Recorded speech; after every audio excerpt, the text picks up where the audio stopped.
मेरे पिछले वीडियो में मैंने आपसे बात की थी कि किडनी स्टोन क्या होते हैं और क्यों होते हैं और कैसे होते हैं। आज मैं आपसे बात करूंगा कि किडनी स्टोन के सिम्टम क्या हैं जिनके बेसिस पर होम्योपैथिक मेडिसिन दी जाती है। अगर किसी ने मेरा पुराना वीडियो ना देखा है तो वो इस वीडियो के डिस्क्रिप्शन में जाकर उसका लिंक देख सकते हैं। अगर आप किसी दूसरे मोड ऑफ ट्रीटमेंट में किडनी स्टोन के ट्रीटमेंट के लिए जाएंगे तो वहाँ से ऑपरेट करके या तो लेज़र के द्वारा ऑपरेट करेंगे या एक छोटा सा ऑपरेशन होता है उसके द्वारा वो पथरी निकाल दी जाएगी। पथरी तो आपकी निकल जाएगी, पर ये कोई ज़रूरी नहीं कि उस ऑपरेशन के बाद पथरी बनने की जो हेरिडिटी है वो आपकी बॉडी में ख़त्म हो जाए। होम्योपैथी में सिम्टम बेस्ड ट्रीटमेंट होता है, डिजीज बेस्ड नहीं होता।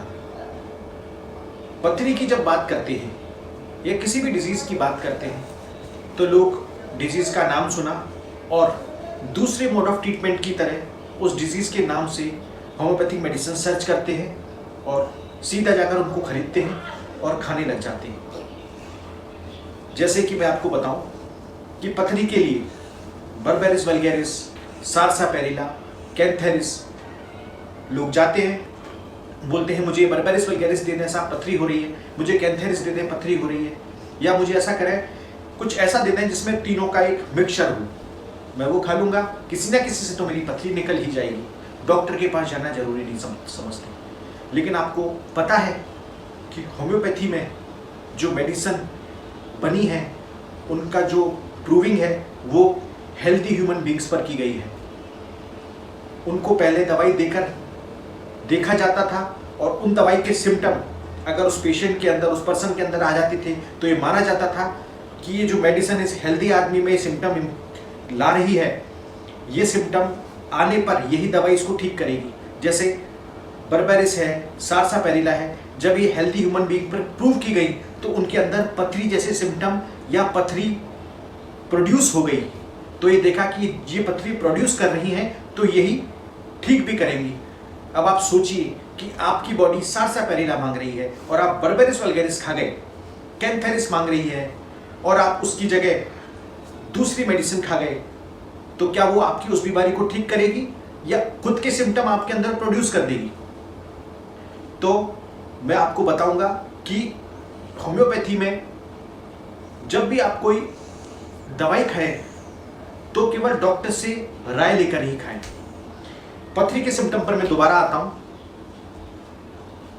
जैसा कि मैंने आपको पिछले लेक्चर में बताया था कि जो किडनी है उसकी पोजीशन हमारे एब्डोमेन में पीछे की तरफ होती है, तो जो किडनी स्टोन का पेन उठेगा वो भी पीछे की तरफ उठेगा। हमारा जो एब्डोमेन है वो 9 पार्ट्स में डिवाइड होता है जिसको 9 क्वाड्रेंट्स कहते हैं। इसमें जो मिडिल वाला पार्ट होता है नेवल के दोनों तरफ, राइट साइड और लेफ्ट साइड, इसको राइट और लेफ्ट लंबर रीजन कहते हैं। तो मेनली जो पेन होता है वो इस लंबर रीजन में ही होता है। यह लंबर रीजन पीछे तक जाता है। तो पेशेंट अगर आपसे या आपके दर्द हो रहा है यहाँ पर और आपको ऐसे हाथ लगाना पड़ रहा है, इसका मतलब कहीं ना कहीं ये किडनी से रिलेटेड पेन है। इस पेन के साथ साथ कई बार यूरिन में बर्निंग भी होती है।